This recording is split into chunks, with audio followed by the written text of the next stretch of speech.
সকালে উষা জগিং করে এসে ফ্রেশ হয়ে অফিসের জন্য তৈরি হয়ে রূপকথাকে ডাকলো। তবে আজকে অন্যদিনের মতো ধমকাধমকি করে ডাকলো না, শান্তভাবে আদুরে কণ্ঠে ডাকলো, উৎস। কিছুক্ষণ ডাকাডাকি করার পর রূপকথা উঠে বসলো। উৎস জিজ্ঞেস করলো, সকাল হয়ে গেছে, তোমাদের বাসায় যাবে না? রূপকথা বলল, কেন? উৎস বলল, তুমি না কাল রাতে বললে তোমাকে তোমাদের বাসায় দিয়ে আসতে। রূপকথা বেমালুম ভুলেই গিয়েছিল কাল রাতের কথা। উৎস আবারও বলো, কি হলো, উঠে রেডি হয়ে নাও। রূপকথা বলো, কোথায় যাব না আমি? উৎস জিজ্ঞেস করলো, কেন যাবে না? রূপকথা বলল, আপনি আমাকে তাড়ানোর জন্য এমন উঠে পড়ে লেগেছেন কেন? উৎস বলো, কে আশ্চর্য, আমি কি করলাম?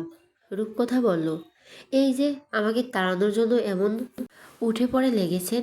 উৎস বলো, তোমার আসলে মাথায় গ্যাস্ট্রিক আছে।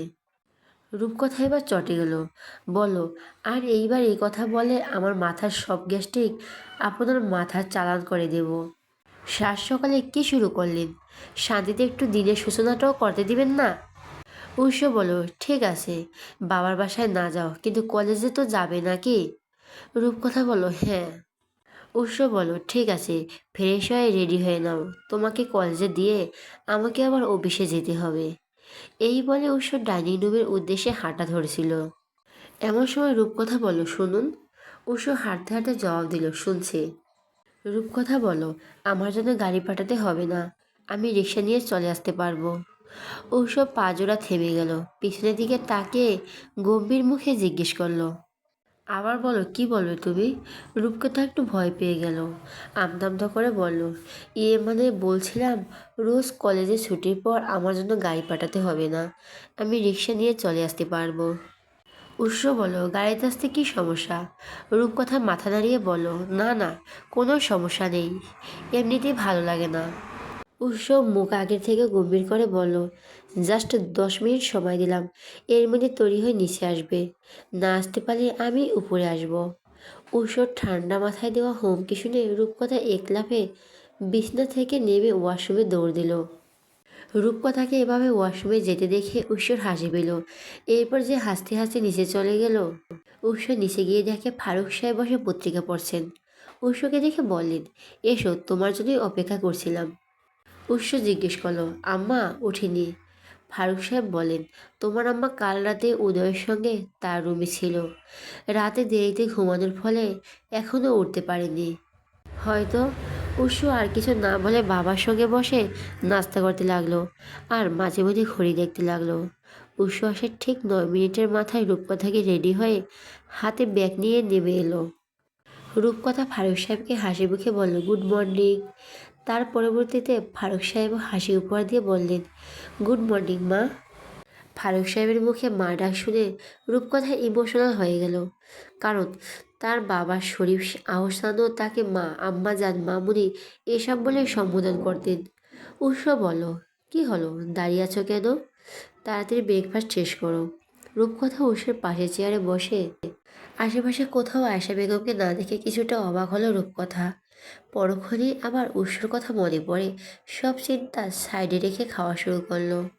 উৎসর খাওয়া শেষ হতে রূপকথাকে তাড়া দিয়ে বলল, তোমার খাওয়া শেষ হলে বাইরে আসো, আমি গাড়ি বের করছি। উৎসর কথায় রূপকথা এক গ্লাস পানি খেয়ে বলল, খাওয়া শেষ আমার, চলুন। এরপর দুজন ফারুক সাহেবের থেকে বিদায় নিয়ে বেরিয়ে পড়ল। উৎস গাড়ি এসে থামলো রূপকথার কলেজের গেটের সামনে। রূপকথা পিছনের সিট থেকে ব্যাগ নেওয়ার সময় উৎসকে বলল, বিকেল 5টার আগে ঘুম থেকে উঠে ফ্রেশ হয়ে নিও। এরপর সার্ভেন্ট এসে ডাকলো, বই খাতা নিয়ে লাইব্রেরি রুমে চলে যাবে। রূপকথা বলল, ঠিক আছে জাওয়ার সাহেব, আপনি যা বলবেন। উৎস বলল, টাকা আছে নাকি দেব? রূপকথা গাড়ি থেকে নামতে নামতে বলল, না না, আছে, লাগবে না। এরপর রূপকথা গেট দিয়ে ঢুকে গেল। রূপকথার চোখের আড়াল হতে উৎস অফিসের উদ্দেশ্যে চলে গেল। ওয়াহি রূপকথাকে দেখে বলল, একটু লেট করে আসলে কেন? কত কষ্ট করে জায়গা রেখেছি তোমার জন্য। রূপকথার টেবিলে ব্যাগটা রেখে ওয়াহি গাল টেনে বলল, এ তো কষ্ট করার জন্য মোটেও থ্যাংক ইউ না, কারণ বান্ধবী হিসাবে এটা তোমার দায়িত্ব। ওয়াহি হেসে বলল, আচ্ছা, এদিকে আসো, একজনের সঙ্গে তোমাকে পরিচয় করিয়ে দিই। রূপকথা জিজ্ঞেস করলো, কার সঙ্গে? ওয়াহি বলল, কালকে না তোমাকে আমার একটা বান্ধবীর কথা বলেছিলাম? রূপকথা জিজ্ঞেস করলো, কার সঙ্গে? ওয়াহি বলল, কালকে না তোমাকে আমার একটা বান্ধবীর কথা বলেছিলাম। রূপকথা জিজ্ঞেস করলো, ও এসেছে আজকে? ওয়াহি বলল, হ্যাঁ, এখন পেছনে চলো, ও এখানে বসে হোমওয়ার্ক করছে। এরপর দুজন পেছনে চলে গেল। ওয়াহি একটা মেয়ের সামনে গিয়ে বলল, ইতু, তোর হোমওয়ার্ক এখনো শেষ হয়নি? এক্ষুনি তো ক্লাসের ম্যাম চলে আসবে। এই তো তাড়াতাড়ি করে শেষের লেখাটুকু শেষ করলো। খাতা বন্ধ করে উঠে দাঁড়িয়ে বলো, এই যে শেষ। এরপর রূপকথার দিকে ডান হাত বাড়িয়ে দিয়ে বলল, আমি ইতু, তুমি নিশ্চয়ই রূপকথা। রূপকথা একটু অবাক হয়ে নিজের ডান হাতটা বাড়িয়ে দিল। বলো, তুমি জানলে? ইতু বলো, কাল থেকে ওয়াহিদ তোমার সম্পর্কে যা গল্প করেছে, না চিনে উপায় আছে? ওয়াহি তাড়া দিয়ে বলো, এই তাড়াতাড়ি সিটে চল, ম্যাম আসবে। এরপর তিনজন নিজেদের সিটে গিয়ে বসলো। ওয়াহি মাঝখানে বসছে আর বাকি দুজন তার দুপাশে। ইতু রূপকথাকে বলো, এই রূপকথা, তুমি আমাদের তুই করে বলতে পারো, আর তুমি অনুমতি দিলে আমরা তোমাকে তুই করে বলতে পারি। আসলে আমাদের তুমিতে ঠিক পোষায় না, আমরা তুই তুকারিতে অভ্যস্ত। রূপকথা হেসে বলো, আরে ঠিক আছে, এখানে আবার অনুমতি দেওয়ার কি আছে? দুইটা ক্লাস শেষ হতেই তো বলো, এই চল, ক্যান্টিন থেকে কিছু খেয়ে আসি, আমার খিদে লেগে গেছে। রূপকথা বলো, ক্লাসের মাঝে এভাবে বের হলে কিছু বলবে না? ওয়াহি বলো, না, ক্যান্টিনে গেলে কিছু বলবে না, তবে এখানে সেখানে দাঁড়িয়ে গল্প করলে বকা দেবে। রূপকথা জিজ্ঞেস করলো, ক্যান্টিনের পরিবেশ কেমন? ইদু বলল, ঠিক আছে, সবসময় পরিষ্কার পরিচ্ছন্ন থাকে। রূপকথা জিজ্ঞেস করলো, আর খাবারের মান? ওয়াহি বলো, অনেক বেশি মজা পাই, তুই একদিন গেলেই আমাদের ক্যান্টিনের বিগ ফ্যান হয়ে যাবি। রূপকথা বলল, ঠিক আছে, তবে 20 মিনিটের মধ্যে চলে আসতে হবে কিন্তু। ওয়াহি বলল, খাওয়া শেষ হলে এর আগে চলে আসব। এরপর তিনজন ক্যান্টিনের উদ্দেশ্যে বের হলো। ইতু বলল, আমাদের দুই বান্ধবীর কাতারে আরেকজন যোগ হলো তাহলে। ওয়াহি হেসে বলল, ঠিক, এখন আমরা দুইজন থেকে তিনজন। ক্যান্টিনে গিয়ে রূপকথা বলল, কি খাবে তোমরা? অর্ডার দাও। আমি তো কী আছে না আছে জানি না। ওয়াহি তিনজনের জন্য চাউমিন, ফ্রেঞ্চ ফ্রাই, স্যান্ডউইচ আর কফি অর্ডার দিল।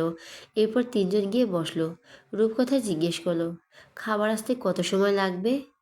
ইতু বলল, এই তো চলে আসবে। তুই এমন করছিস কেন? রূপকথা বলো, আমার ভয় লাগছে, ক্লাস টাইমে ক্যান্টিনে এসেছি দেখে কেউ যদি বকা দেয়। ওয়াহি বলো, আরে বেটি, কেউ কিছু বলবে না, আমরা আছি তো নাকি? এরপর ইতু বলল, চাপ নিস না, কেস খেলে তিনজনই একসঙ্গে খাবো, আর আশেপাশে দেখ কত মানুষ। এরপর তাদের খাবার চলে আসলো। তিনজন গল্প করতে করতে খেয়ে নিল। খাওয়া শেষে রূপকথা বলো, খাবারের টেস্ট আসলেই দারুণ রে। ওয়াহি বলো, দেখলে, বলেছিলাম না। এরপর বিল দেওয়ার সময় ইতু আর ওয়াহির মধ্যে লাগলো আরেক যুদ্ধ। ওয়াহি বলে ওয়াহি দেবে, ইতু বলে ইতু দেবে। এদের দুজনের ঝগড়ার মাঝে রূপকথা আস্ত করে বিলটা দিয়ে দিল। এরপর বিল দিয়ে দুজনকে বলো, থাক, আর ঝগড়া করতে হবে না, আমাদের আজকের বিল আমি দিয়ে দিলাম, তোরা অন্য দিস দিস। রূপকথার কথা শুনে থেমে গেল। ইতু রাগ করে বলো, আজকে তোর সঙ্গে আমাদের ফার্স্ট ডে ছিল, তুই কেন বিল দিলি? রূপকথা হেসে বলো, তাতে কি, ধরে নে আজকে আমি তোদের ট্রিট দিলাম, আজকে আমাদের বান্ধবী বানানোর জন্য। ওয়াহি বলো, কাজটা তুই একদম ঠিক করিসনি। রূপকথা বলো, হয়েছে হয়েছে, এবার ক্লাসে চলো। এরপর তিনজন ক্লাসে চলে গেল। আজকে সবগুলো ক্লাসে তিনজন মিলে বইয়ের দিকে তাকিয়ে বকবক করছে। কলেজে ছুটির পর রূপকথা বাইরে এসে দেখে ড্রাইভার গাড়ি নিয়ে দাঁড়িয়ে আছে। রূপকথাকে দেখে গাড়ির দরজা খুলে দিল। ড্রাইভারকে দেখে রূপকথা ইতু আর ওয়াহিকে বলল, আসি তাহলে, সাবধানে যেও তোমরা, বাসায় গিয়ে কথা হবে। রূপকথা যেতে ইতু ইহা ওয়াহিকে জিজ্ঞেস করলো, রূপকথা কি প্রতিদিন গাড়িতে আসে? ওয়াহি বলল, হ্যাঁ, কত বড় লোক না। ইতু বলল, অথচ দেখ, ওর মধ্যে কোনো অহংকার নেই, আমাদের মতোই স্বাভাবিক। ওয়াহি বলল, যারা জন্মগত বড় লোক তারা কখনো টাকার গরম দেখায় না, অহংকার কিংবা ফুটানিও করে না। ইতু বলো, হুঁ, সেটাই। এরপর দুজন রিকশায় উঠে গেল বাসায় যাওয়ার উদ্দেশ্যে। ড্রাইভার রূপকথাকে বলো, ম্যাম, একটা কথা ছিল। রূপকথা ফোনে কিছু একটা দেখছিল। এর মধ্যে ড্রাইভারের কথা শুনে মোবাইলের স্ক্রিন থেকে চোখ সরিয়ে জিজ্ঞেস করলো, জি বলুন। ড্রাইভার বলো, স্যার বলেছে বাসায় গিয়ে ওনাকে একটা কল দিতে। রূপকথা জিজ্ঞেস করলো, কেন? ড্রাইভার বলল, সেটা তো জানি না ম্যাম, তবে বাসায় গিয়ে অবশ্যই মনে করে কল দেবেন প্লিজ, না হলে পরে আমারই সমস্যা হবে।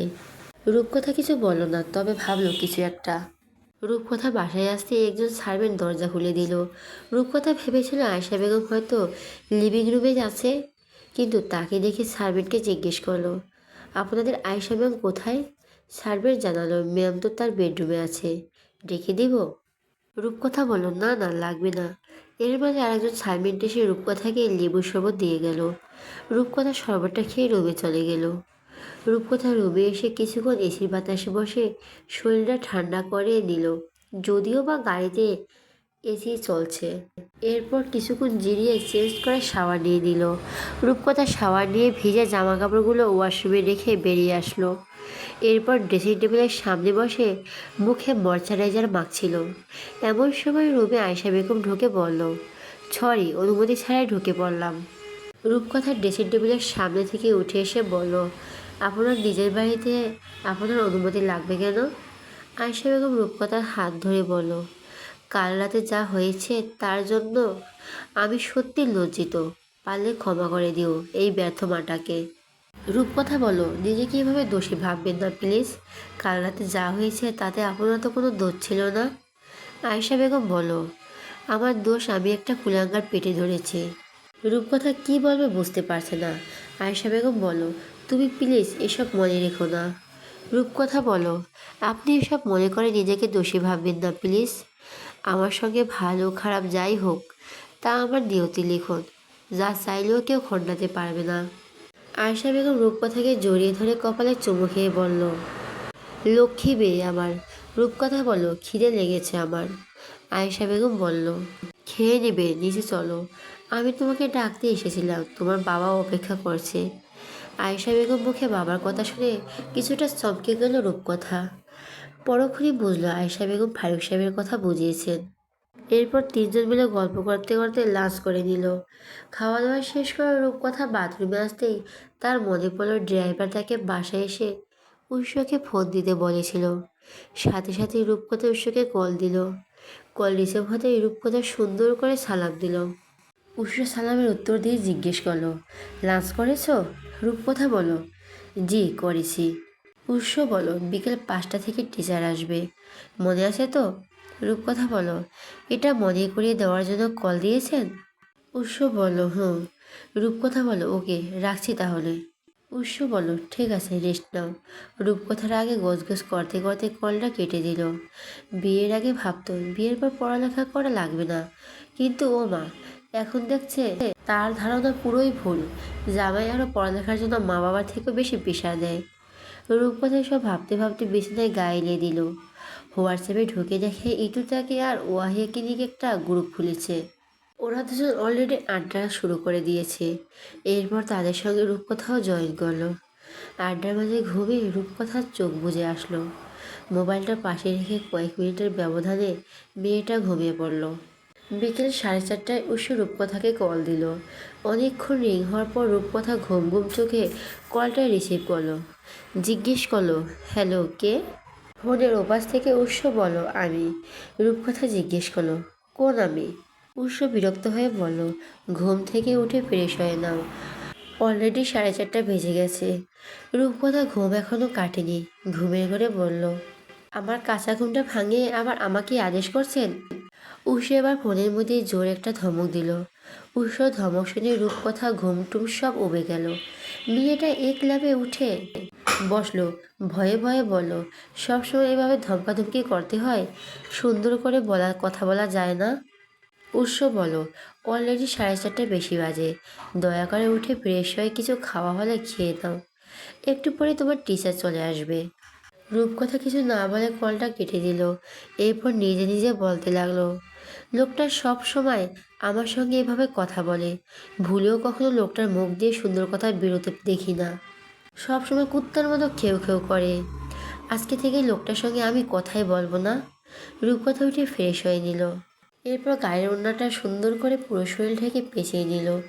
বারবার আয়না দেখছিল কিছু দেখা যাচ্ছে কিনা। এর মধ্যে একজন সার্ভেন্ট এসে জানালো তার টিচার চলে এসেছে। রূপকথা না দিলেই বই খাতা নিয়ে নিচেই লাইব্রেরি রুমে চলে গেল। রূপকথা ফার্স্টে লাইব্রেরি রুমের দরজা নক করে রুমে ঢোকার অনুমতি নিল। এরপর সুন্দর করে সালাম দিল, রুমে ঢুকলো। দেখলো উদয়ের বয়সে একটা ছেলে তাকে পড়াতে এসেছে। দেখে মনে হচ্ছে সদ্য পড়ালেখা শেষ করেছে হয়তো। রূপকথাকে দেখে ছেলেটা বসতে বলল। রূপকথা বই খাতাগুলো টেবিলে রেখে একটা চেয়ার টেনে বসলো। ছেলেটা বলল, আমার নাম আদিব আহমেদ, আমি আপনাকে পড়াবো। শনি রবি সোম, সপ্তাহে 3 দিন আপনার প্রাইভেট থাকবে। রূপকথা বলল, আচ্ছা। আদিব জিজ্ঞেস করলো, কি নাম আপনার? রূপকথা বলল, রূপকথা আহসান। আদিব বলল, ভেরি নাইস নেম। উৎস ছেড়ে কি হন আপনি?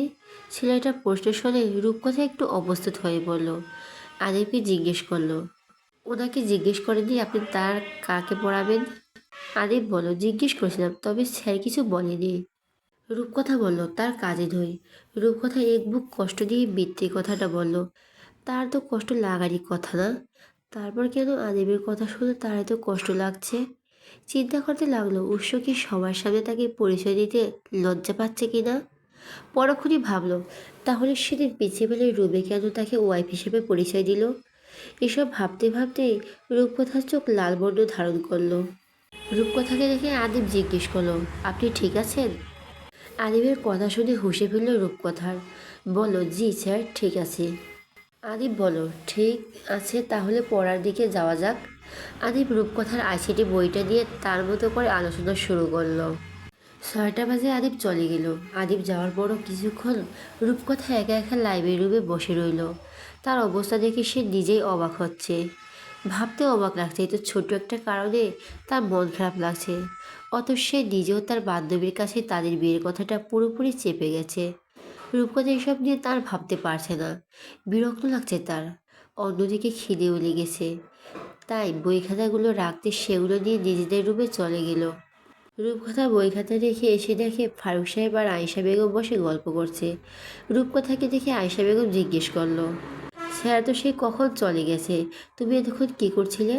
রূপকথা বলল, কিছুই না, এমনি। আয়েশা বেগম বলল, আচ্ছা, নাস্তা করতে চলো, আমরা তোমার অপেক্ষাই করছিলাম। এরপর 3জন নাস্তা করে দিল। ফারুক সাহেব রূপকথাকে জিজ্ঞেস করলো, উষের সঙ্গে কথা হয়েছে? রূপকথা বলো, হ্যাঁ, বিকেলে হয়েছিল।